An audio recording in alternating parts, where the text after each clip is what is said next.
a long time since I've seen Robert Zombie Esquire. Of course, Poundcake's a huge fan. He interviewed him years ago at the AP Awards out there at the Rock and Roll Hall of Fame. And what did he tell him? He told him how much he loved Devil's Rejects, but he couldn't remember what it was called. Yeah, he was a big fan of his work or something. Yeah. Big fan of his work. I was surprised many, many years ago. I went to a Rob Zombie show, and I'm not a pit guy. I never really have been, but the girl I was dating at the time wanted to be in that pit, and of course, I said, sure. It was, I could not believe how rowdy that Rob Zombie crowd got. It was a lot of fun, but I was just really surprised. Not that it's not that kind of show, it's just, Rob Zombie's, I don't know what I was expecting. Kind of cartoony, fun, but boy, it was intense. I like everybody on that bill. Mudvayne, the pride of Peoria, Illinois. Static X. And Power Man 5000. It's going to be like 2000 all over again. So I'll have those tickets for you all week around 420. About 5 or 6 minutes from now, another $1,000. Your second to last chance to win today to go fund yourself. So listen for those keywords. Each one of them worth $1,000. Guardians off tonight. They sweep the A's in Oakland in front of probably hundreds of people. And they're off tonight. But thousands of cats. Thousands. So tomorrow night, the Guardians are back here at home to play Clevenger and the Padres. Clevenger back on the mound for the Padres. 6:10 tomorrow night is your first pitch. So we'll get out of here a couple minutes early. And then they'll play the Blue Jays the remainder of the week. Here at home, too. I don't know how the Blue Jays are doing. Oh, they're doing very well. They're just behind the Yankees. Blue Jays are my C team. My A and B teams are kind of languishing right now. But my C team is killing it. So we'll see how that all plays out. Alan Cox Show After Hours line. Anytime you want to call and leave us a message that's longer than 30 seconds, that's what the talkback button gets you. You can call 216-986-8903. Alan, Caleb and Ken, listening to the podcast from Friday, and you guys are talking about people busking, and Poundcake didn't know what it was. Obviously, with the move coming down downtown in the next 1 to 6 months, depending, you're going to have to become a little bit more familiar with those guys because the hot trios out on the street, the street grumpies on Euclid are going to be there every day, and they're going to be aching for your dollars. Love you, bye. That's true. I've gotten a lot of, somebody else called the After Hours line, was like, hey, I was at the casino, and I was walking down, go to this other place on Euclid, and I was directly across the street from where your new studios are going to be, and I almost stepped in a large human poop. Yeah. So when we move downtown, and who knows when that will be, there have been optimistic updates here and there, but I'm taking all those with a grain of salt. We'll be down there when we're down there. But people feel compelled to tell me about every time they're downtown. How much poop there is? Almost step in a poop, a grumpy. Well, the way that we get in, though, we can get in, park, and never really have to go outside. That's right. It's all self-contained. Mm-hmm. Yeah. Yeah, listen, I want to move on from the... batteries? From the batteries. Yep. Although maybe I'll end tonight's show with Battery by Metallica. It's a great song. I like to tie it in a little bit. Alan, today has been the most Mary-centric episode ever. Well, Not on purpose. It's been a lot of Mary stuff. There were the cats. Why you bugging? And the batteries. I didn't expect the battery thing to go 2 segments. I mentioned it when we had 2 minutes left because I was like, hey, did you guys know? I got an email. And then people got mad. Alan, I am on Team Mary. I never knew until today that batteries are electric. Really blew My mind. husband is here questioning his life decisions in marrying me as I am agreeing with Mary. I had no idea batteries were electric, and I've never thought about it ever. See, that I think it's just one of those things that most people just take at face value. You don't ask questions. Or you learn it 100 years Right. ago and don't retain it. Because you're like, I don't need to know what's in this battery. I need to know if it will make my child's toy work. That's all I need to know. I you tell know people all the the time, you don't toy need is to know. electric. You don't need to know how the sausage is made over here. Right. Just you turn on the show, and there we are. Right. Yeah. Right. And yeah, as you say these things, I'm like, oh, my boyfriend has an electric snowblower that is battery powered. Mm-hmm. It doesn't matter. Nothing matters. Nihilism. It is a matter. comfy blanket. Hey, Alan. So I picked up a rental car today because mine is in the shop. And although the rental car doesn't have an iHeartRadio app on it, it does have 12 radio preset options. So the next person, I hope they really like WMMS because all 12 presets are set to 100.7. Yeah. Hate the show. I like that a lot. That's fun. You know where I take my car when I need a little, tune-up or whatever? Terry's North Coast Auto. Took you a long time to get there, but you got I just want to make sure I had everyone's attention. There you go. Bill brought his shoehorn today. That's okay. Yes. Or my shoehorn is Battery not powered? battery powered. I've got a battery-powered shoehorn. Oh, that'd be great. I don't think that's a shoehorn. I think that's talking about a card. It's a regular horn. Hey, listen, by the way, thank you to the people who have sent me names of guys that got drafted. I am into, I'm not a fanatic for sports. I got a life to lead, but I'm not a casual fan either. But I am very openly only in it for the names. And so, would that our own Cody Poundcake Brown, Helpful Brown, had been a pro athlete. That would have been a great name. But Sauce Gardner is a great name. That's a great name. Sauce Gardner came out of Cincinnati.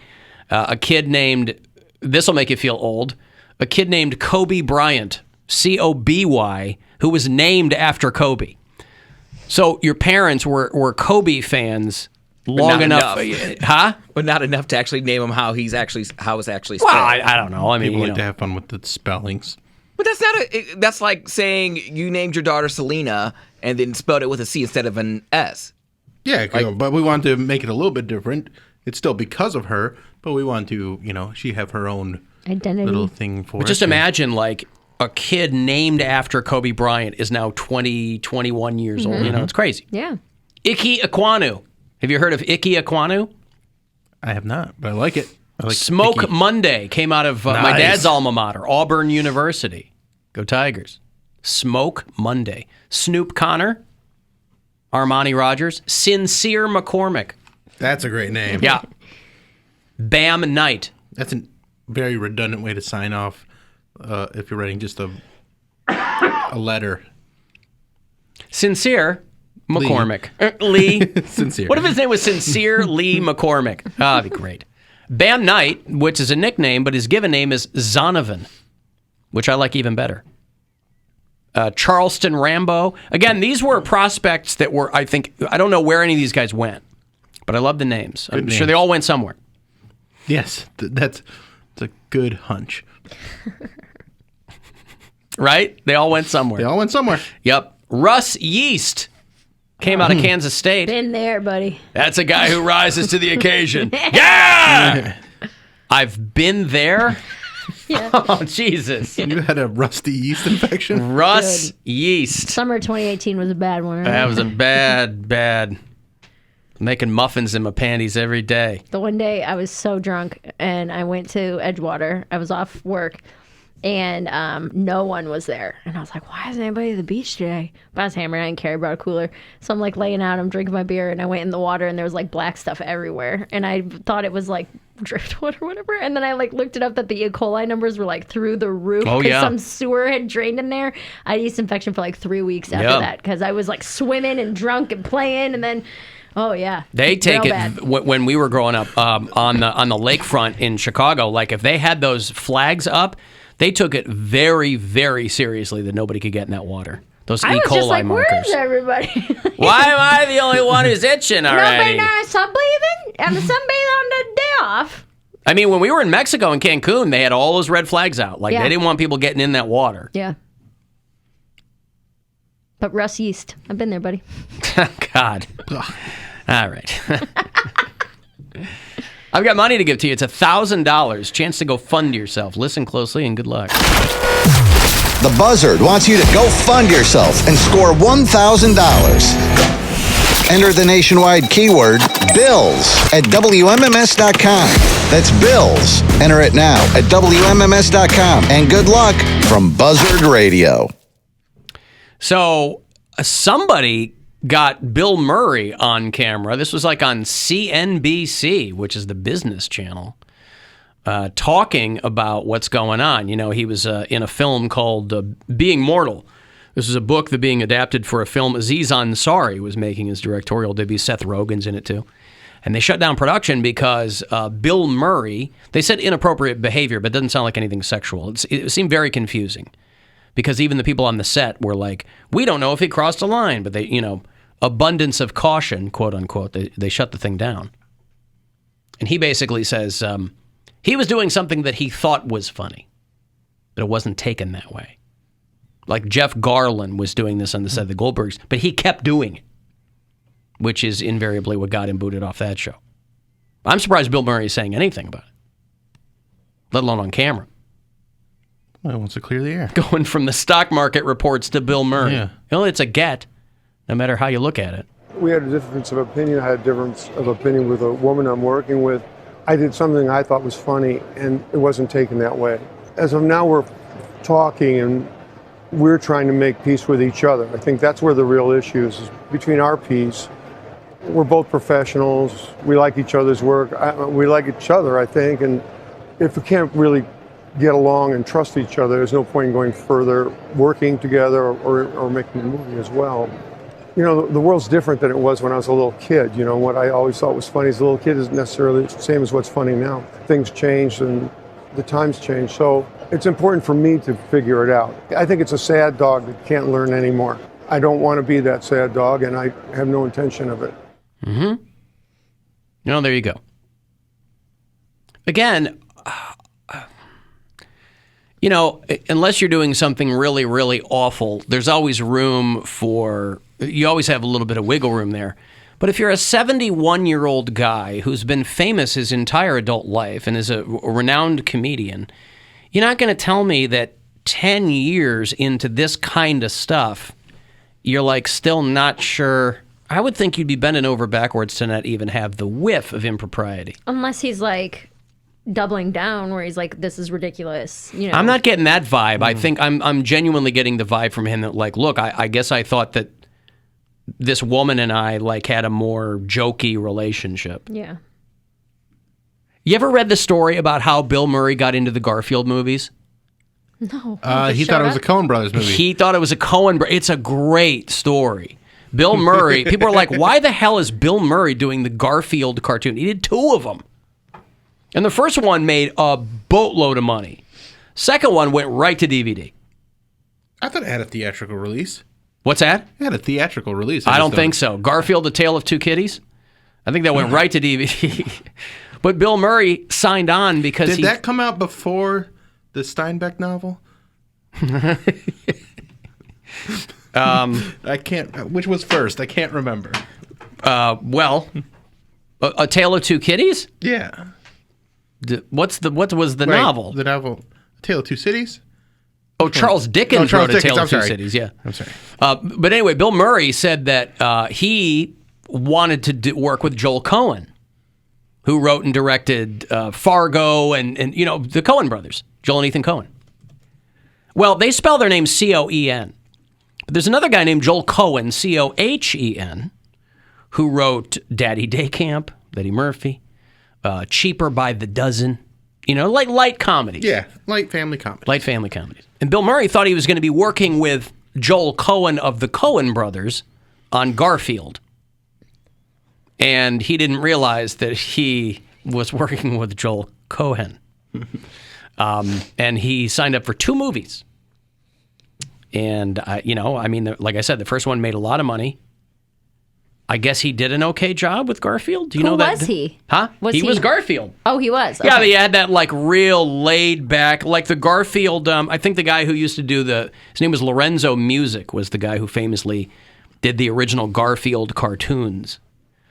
And but he had like that very kind of laconic style that Bill Murray's kind of known for, and I guess that fit in pretty well. And it probably required next to no work. Yeah, I mean, it's a day, maybe 2 days of reading lines, maybe a week total.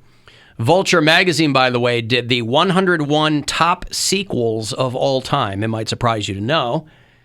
Garfield 2, A Tale of Two Kitties, was not on it. What? Blasphemy. Godfather Those snobs 2. over there at Vulture. Godfather 2. Godfather 2 is number 2. Number 1 is Die Hard 2. You will not guess number 1. Number 1 is Gone with the Wind, Goner with the Wind. Gone to Wind. What would be number 1? Lion King 2. I don't think you've seen it. Bill has definitely seen it. We've both seen it. Ghostbusters 2. No. Ghostbusters 2, I think, is regarded as an awful sequel. Which is weird because it's just it's good. I like it. Can you give me either a genre or a time frame? The movie itself is about 7 years old. It was directed by the guy who directed the original one. Oh. So he did his own sequel. Brought him back. Avatar 2. No, that's not out yet. Is it 7 years old or is it closer to? It is Mad Max Fury Road. Oh, Fury Road, with Tom Hardy and Okay. Charlize Theron. I didn't know that was a sequel. They're doing a Charlize sequel, aren't they? Aren't they doing a Furiosa one? I thought so. Yeah, so Mad Max Fury Road, but Godfather 2 is number 2. Where's the Dark Knight on that list? There's some that's foreign a good films one. in there. Creed is number 4, which kind of surprised me. Aliens. You know what? Speaking of sequels, you know what's on Netflix right now? They dumped a bunch of Rambos on there, including Did they? Alan's favorite. He's going to cry when he gets Oh, the one where he's Just- stabbing people in the face and shooting them shooting Exploding heads. like Yeah. point blank with a And Gatling gun. Oh, I love my God. Blade 2 is number 7 on this Really? list. Yeah, That's pretty- I mean, those Blade movies they're all right. are underrated, I think. Home Alone 2. That's got to be on there. Well, not top 10. There's a bunch of foreign films. Is Dark Knight top 10? Number 10 is Babe, Pig in the City. Hell yeah. No, Dark Knight is not top 10. What about? It is it's top 20. Spider-Man 2 is in there. I'm surprised Dark Knight's not Empire higher. Strikes Back. What's the one? Magic Mike XXL is number 16. Tell you what, I need to watch, but I haven't seen the first one. But just because I saw that Nick Cage movie last week. What's National the bear? Treasure 2. What's the Willy's bear? Wonderland? No, the bear that's like Paddington, and Paddington 2 is supposed to be a great movie. Oh, we just watched it. I Is it like great? those I haven't seen Paddington any of them. movies. I it's supposed to be a great movie. I like them. Color of Money. People forget that was a sequel. 22 Jump Street. I'm not seeing Dark Knight in the top like 20. 22 Jump Street? I mean, it was okay.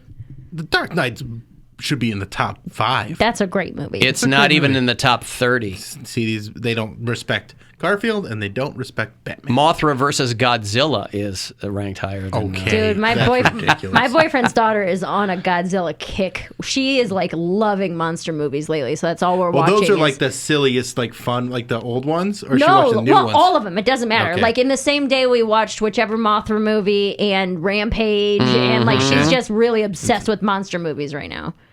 Ghidra. They're like real bad. Yeah. The acting. That's the is fun they're part. terrible. so Yeah. awful. That's the fun part. I'm like, I like The Rock. I'll watch anything with him in it, but Batman Returns and The Dark Knight show up at 41 and 42 respectively. That is insane. I don't like whoever wrote this list. I don't trust Vulture. them. Yeah, Vulture. They stink. Now you're asking yourself, Alan, what squoze itself in at 101 if they rank the top 101? Was it 102 Dalmatians? Happy Feet 2 comes in at 101. Trolls World Tour. That's got to be up there. I don't know about that. All right, I got a break. You want to text 35192 if you're listening on the iHeartRadio app. You can always use that talkback button to leave us quick messages, and we'll